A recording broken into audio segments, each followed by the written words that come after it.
Lesson है, खर्च याद नहीं रहता, अनुभूति याद रहती है।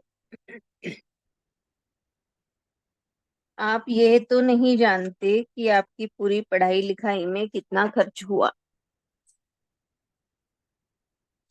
लेकिन अपने स्कूल कॉलेज की यादें आपके मन में बसी ही रहती है।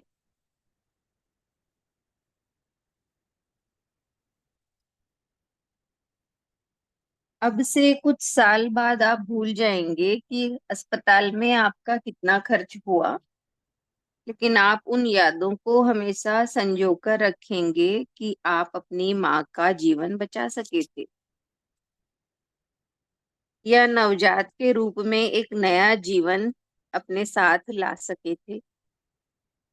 आपको अपने हनीमून में खर्च हुआ धन याद नहीं रहेगा, लेकिन अपने साथी के साथ बिताए उन पलों की सुखद अनुभूति को आप आजीवन भुला नहीं पाएंगे।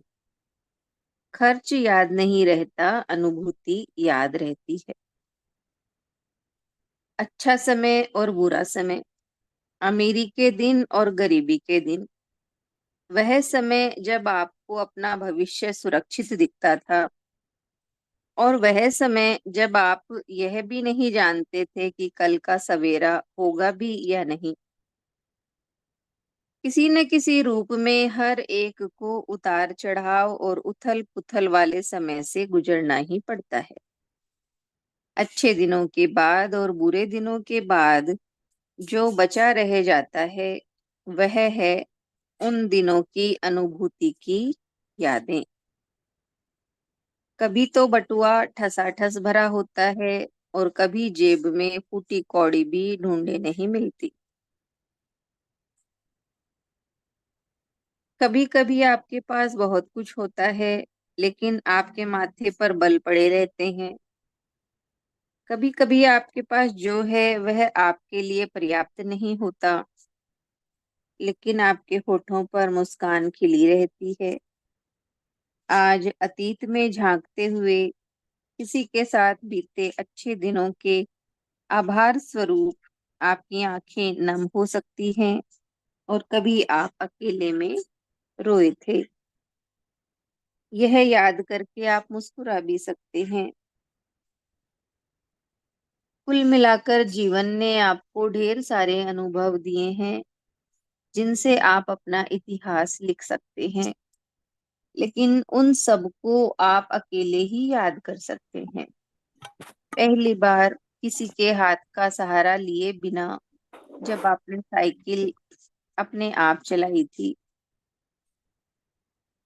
पहली बार जब उसने हाँ कहा था, वह भी आपके प्रस्ताव के 2 वर्ष बाद, अपने बच्चे के रोने का वह पहला स्वर, वह पहला कदम, वह पहला शब्द, वह पहला चुंबन, वह पहला उपहार जो आप अपने माता पिता के लिए लाए थे, और वह पहला उपहार जो आपकी बेटी ने आपको दिया था।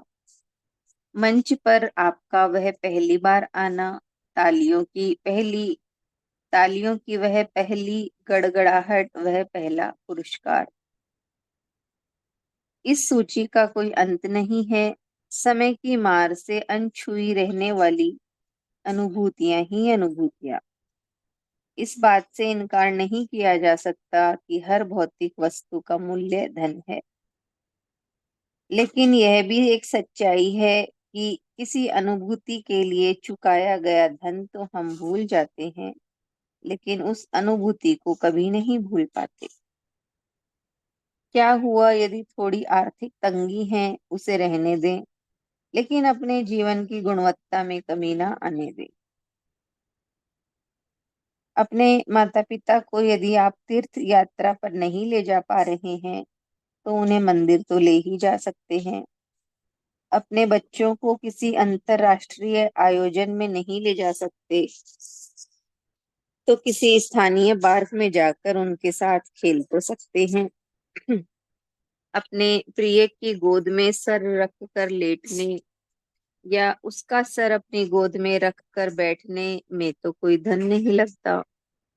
कर्मचारियों को प्रशिक्षित करने का नेतृत्व गुणों वाले नेतृत्व गुणों वाले अधिक से अधिक कर्मचारी तैयार करने का और अच्छे समय के लिए अपनी चाल तेज कर देने का सही समय यही है। और हाँ, आपका स्वास्थ्य, ज्ञान का विकास, आध्यात्मिक उत्थान जैसे पहलू आर्थिक दशा पर तो कभी निर्भर नहीं रहते। समय बीत जाएगा, आर्थिक स्थिति फिर पटरी पर आ जाएगी, मुद्रा फिर मजबूत हो जाएगी।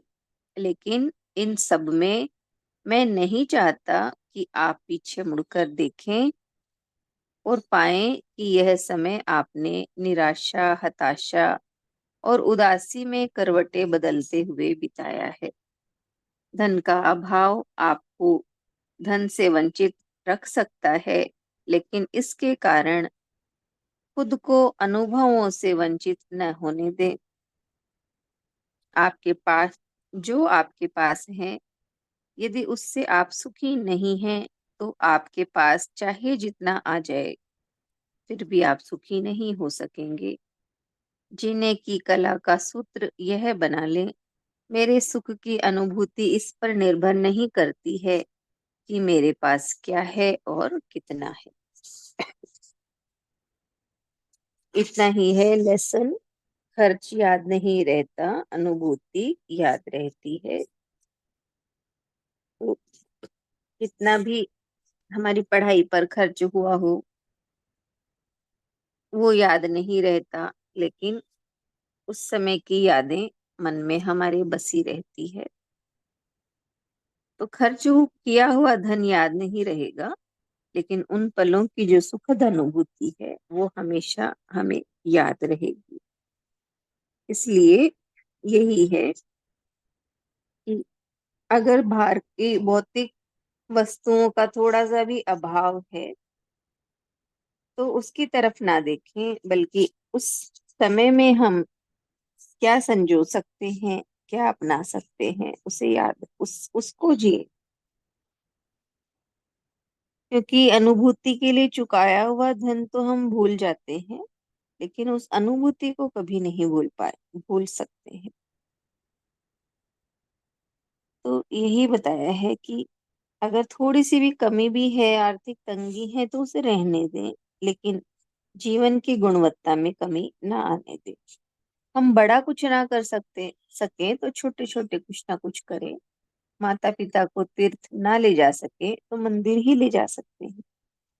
इस तरह से लेसन में हमें बताया कि हमारे सुख की अनुभूति इस पर नहीं निर्भर करती कि मेरे पास क्या है और कितना है।